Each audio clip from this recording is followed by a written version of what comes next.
Good afternoon. The business stories are just heating up. Good afternoon. And hello, I'm Mai Rodriguez. Catch up with us on Business Brief.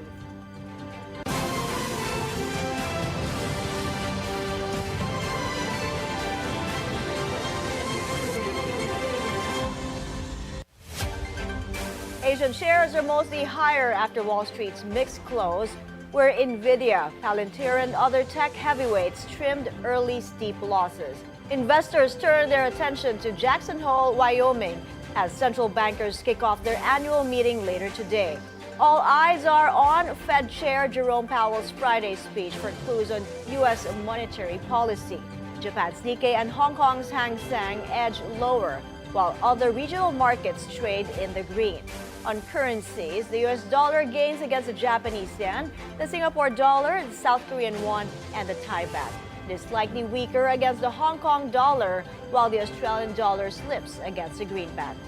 In commodities, gold prices pulls back while oil prices climb.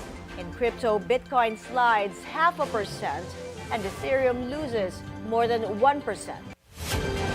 The Senate is prepared to reallocate the 2026 flood control budget to other priority areas if the Public Works Department cannot demonstrate that its projects will be effective. Senate Finance Committee Chair Sherman Gatchalian made the statement on BNC's Business 360, stressing that Filipinos have lost confidence in the budget due to ghost project issues and misallocation of funds.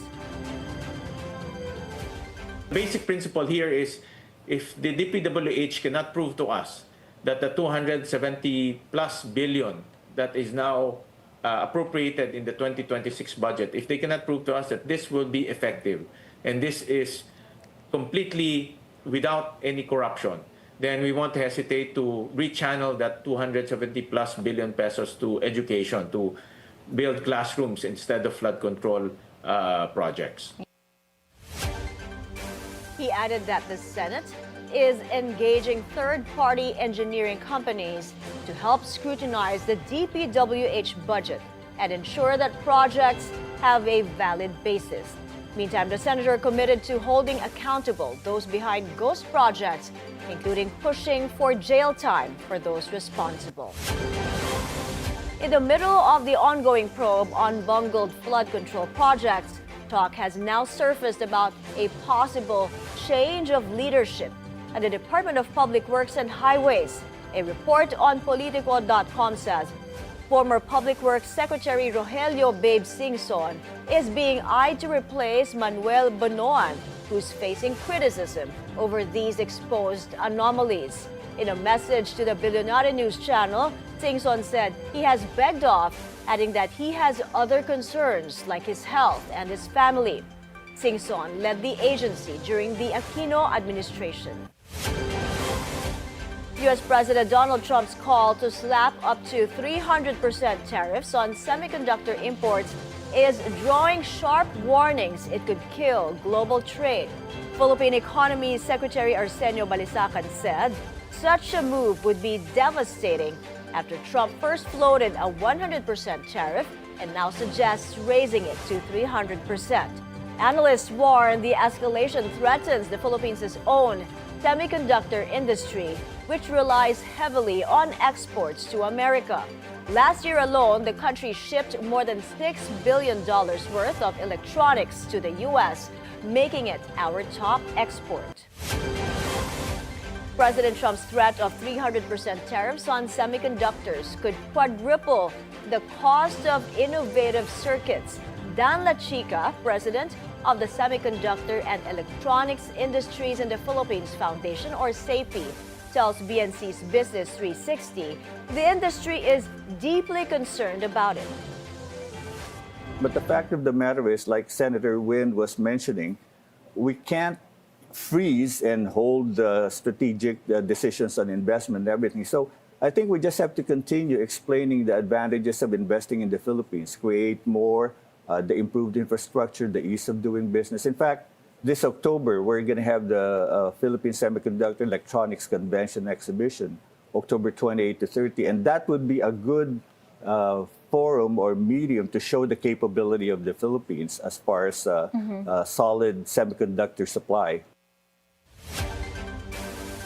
Lachica adds that he does not believe Trump fully considered the complexity of global supply chains. For example, polysilicon comes from China, photoresist comes from Japan. And when you start kind of making all these perturbations in the supply chain, there's going to be cost implications, lead time implications, cross-border implications that may hurt the overall U.S. economy as well. And my sense is they may not have thought this through completely. As the country marks the 42nd death anniversary of the late Senator Benigno Aquino Jr., Senator Francis Pangilinan recalls how Ninoy's son, former President Noynoy Aquino, laid out a flood control master plan. Hanati reports. Marami kaming reforma na naisagawa noong panahon ni Pinoy. At marami dun sa mga reformang naumpisahan, sa halip na ituloy, ay binago. Go back to the Aquino years, when a flood control master plan was already being developed. That's according to Senator Kiko Pangilinan.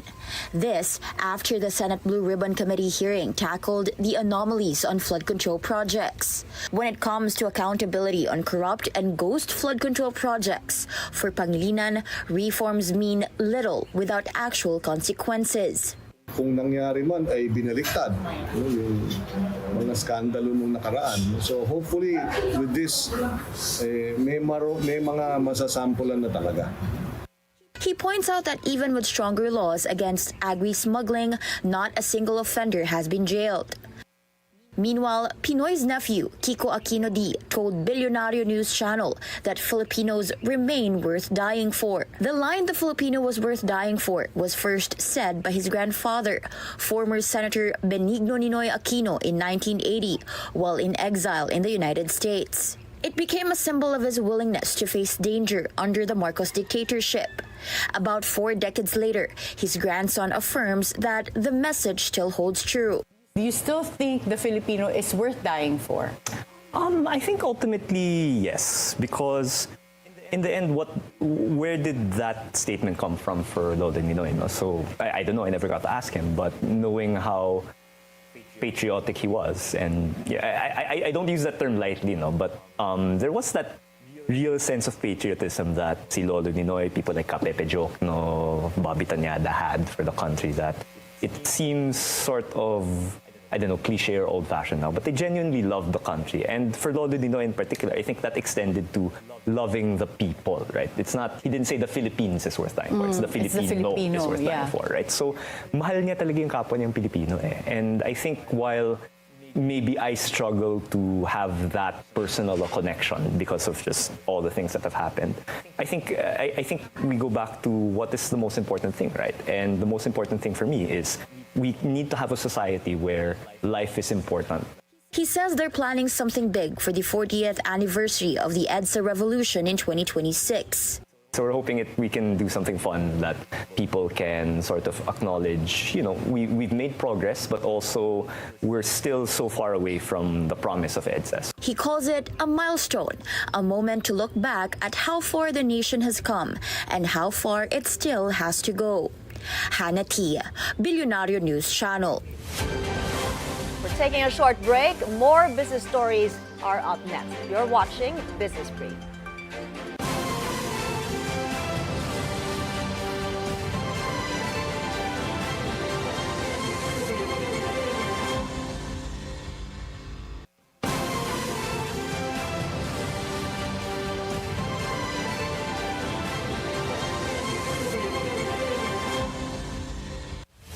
Ultra-Bilyonaryo Manny Villar and other members of his family are in hot water for failing to submit financial reports of their company, Villar Land Holdings, to the Securities and Exchange Commission.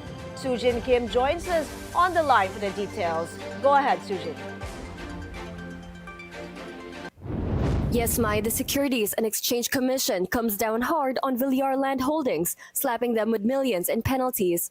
Bilyonaryo.com first revealed that the commission denied the company's request to extend the filing of its 2024 annual financial statements and first quarter 2025 report.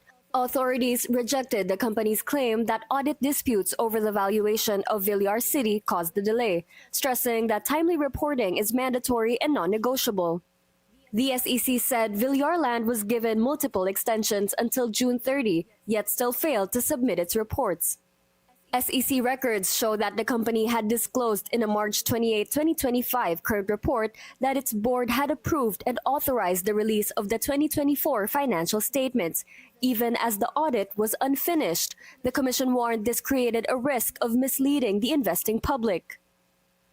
SEC records show the company had earlier disclosed a sharp surge in fair value gains of 1.33 trillion pesos for 2024, boosting its total assets to 1.37 trillion pesos from just 28.6 billion a year earlier. That revaluation helped catapult earnings to nearly 1 trillion pesos, up from only 1.46 billion in 2023. The order warrants that the disclosures, combined with the delay in filing, may constitute violations of the Securities Regulation Code, the Financial Products and Services Consumer Protection Act, and the revised Corporation Code. Villar Land, along with Chairman Manuel Villar, Senators Mark and Camille Villar, Director Paolo Villar, and other company executives, were each ordered to pay the maximum penalty of 1 million pesos. In total, at least 12 million pesos in fines were levied. On top of this, the SEC imposed a daily penalty of 2,000 pesos starting July 1 until the company finally submits its missing reports. The executives have 10 days to explain why they should not face further sanctions. The SEC said these monetary penalties were imposed in lieu of suspending the company's registration statement and permit to offer securities. The commission said it wanted to hold executives accountable without hurting retail investors. In the end, the order makes clear that Villar Land is now under pressure to clean up its reporting or face escalating financial penalties and possibly civil or criminal charges. We've reached out to the Villar Group, and they said they're currently preparing their statement and that they still need to respond to the SEC as well. And those are the latest updates from Quezon City. Back to you, Mai. Thank you for that report, Sujin Kim. In a statement, Villar Land Holdings Corporation clarifies that the delay in the filing of the annual and quarterly reports is not due to the refusal of their external auditor to sign the financial statements, but because of said auditor's varying requests for additional audit procedures to review the valuation of the properties acquired by Villar Land in Villar City. It adds that while the company firmly believes that it is the fair value of the Villar City properties that should be reflected in its financial statements, it reluctantly proposed to the external auditors the use of cost basis in recording its properties. Villar Land said it will respond to the SEC's order in due course. The Trade Department orders a redraw of Jollibee's Burger Blowout promo after fraudulent entries were uncovered in the Week 3 raffle. Trade Secretary Maria Cristina Roque told the Bilyonaryo News Channel that a preliminary investigation found no intent to defraud by Jollibee management. She stressed, however, that the DTI will ensure all legitimate winners get their prizes. Jollibee's own probe confirmed tampering in its entry and draw system, leading to several disqualifications. The fast food giant has suspended the promo and is putting up new safeguards, including a special raffle to give customers extra chances to win. With 2 holidays lining up this week, authorities are expecting heavier traffic on the roads, especially those leading up north. Andrea Salve tells us how authorities are preparing for the exodus.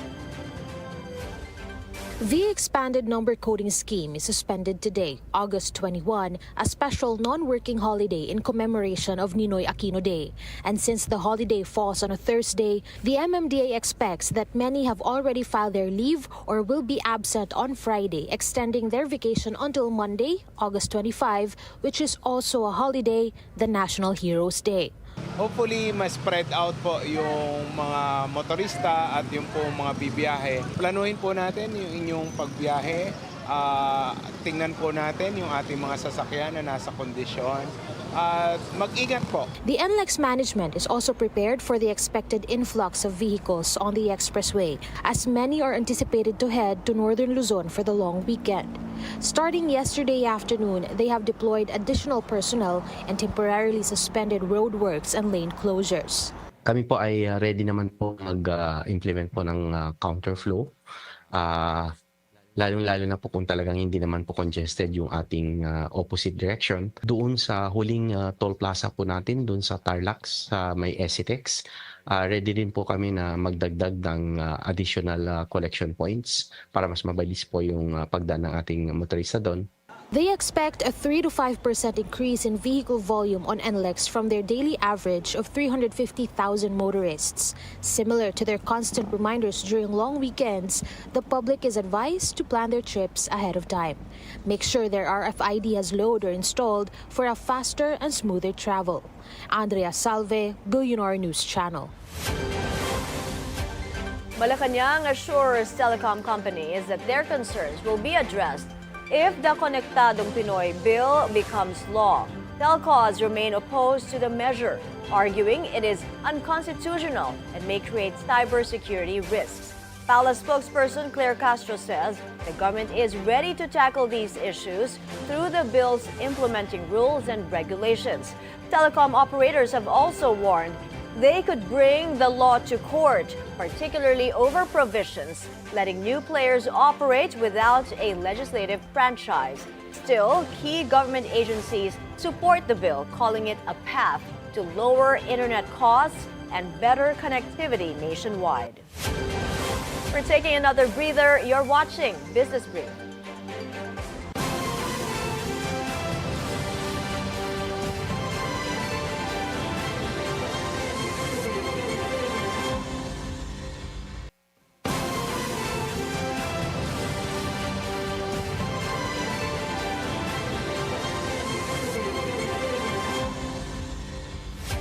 You're back in Business Brief. European countries will have to take the lion's share of financial burden for Ukraine's security guarantees. This is according to U.S. Vice President J.D. Vance, who was asked why the U.S. should bear costs for future security guarantees for Ukraine. He says the U.S. is willing to help if needed to stop the Russia-Ukraine war and save lives. But he stresses Europe should take the lead on the issue. Well, I don't think we should carry the burden here. I think that we should be helpful if it's necessary to stop the war and to stop the killing. But I think that we should expect, and the president certainly expects Europe to play the leading role here. And what he said very clearly is, look, the United States is open to having the conversation, but we're not going to make commitments until we figure out what's going to be necessary to stop the war in the first place. Air Canada will resume flights after a 4-day strike by unionized attendants left over 500,000 passengers stranded. Aircraft were parked and departure boards showed delays at Toronto Pearson Airport. The union and airline reached a tentative deal Tuesday. The strike started Saturday over compensation for duties like boarding passengers. Air Canada has not reinstated its profit out costs up to 140 million Canadian dollars or approximately 101 million US dollars. We know the situation with the strike going on as well, which is understandable on their side as well, but Air Canada should be a little bit more responsible, at least regarding the passengers too, because you know, if you put it to the scale, right now Air Canada is really being tested from both sides, the customers and the workers as well. Chinese refineries have placed new orders for Russian crude that will be shipped from ports that typically supply India. Demand from the South Asian country for Moscow's crude has gone down following President Trump's tariffs. At least 15 cargoes of Russian oil have been secured by Chinese refineries for October and November delivery. Each cargo carries an average of 700,000 to 1 million barrels. Trump has threatened to impose secondary tariffs on goods from countries importing Russian oil to pressure Moscow to end the war in Ukraine. Alphabet's Google unveiled its latest Pixel smartphones and gadgets, ramping up efforts to integrate AI across its products. Launched at the Made by Google event in New York, the Pixel 10 lineup features AI tools like a camera coach for better photos and an assistant that displays information without prompts, such as flight details when calling an airline. The phones keep a similar design but now include a telephoto lens on the base model. Prices remain unchanged at $799 for the standard unit and $1,799 for the foldable one, despite earlier tariff concerns. We've been building towards this universal AI assistant with Gemini. And we think this assistant has to be personal, so it's intelligent enough to kind of understand you and your context. And it's got to be agentic. It's a fancy way of saying it can take action for you under your direction. What's next for AI in phones? What we're trying to do is we're trying to make your phone more personal and proactive. And so it doesn't just wait and listen to your requests. It starts to anticipate them because it knows what you're trying to do. We call this personal intelligence, and you'll hear a lot more about that concept today. That's a wrap for today's Business Brief. I'm Mai Rodriguez. Join us again tomorrow as we bring you the stories that help you plan your next big, bold moves in business. Only here on the Bilyonaryo News Channel. See you then.